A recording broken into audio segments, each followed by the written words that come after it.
that the intelligence agencies today said that Russia is already meddling in this year's election to hurt Joe Biden, and that China is considering meddling to hurt you.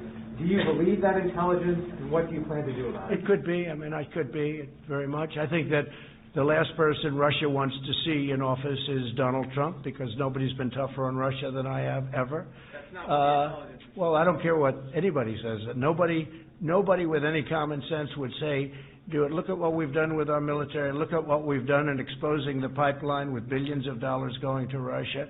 Look at all of the things we've done with NATO, where I've raised $130 billion a year from countries that were delinquent, and now they're paying all of this money. And the 130, by the way, $130 billion, not million, billion, goes to 400 billion over a few years, and that's all money to protect against Russia.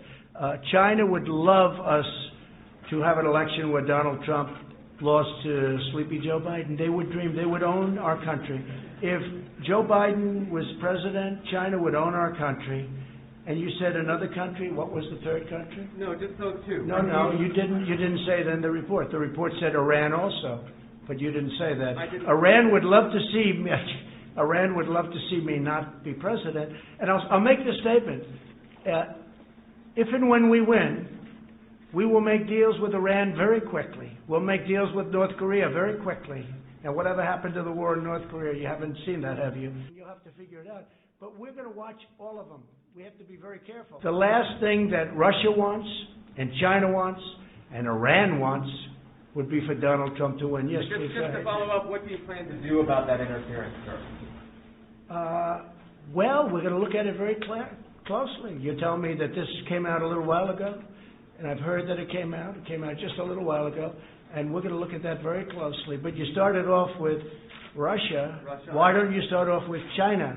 Do you think China's maybe a bigger threat? I mean, I think maybe it is. I mean, you'll have to figure it out. But we're going to watch all of them. We have to be very careful.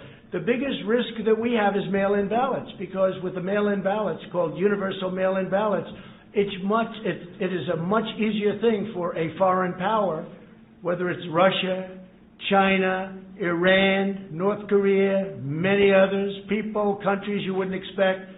It's much easier for them to forge ballots and send them in. It's much easier for them to cheat with universal mail-in ballots. So I think one of the things we'll have to look at is exactly that. But that's a big problem. That's a big problem. You saw in New York they called the winner, but they have no idea what the vote is.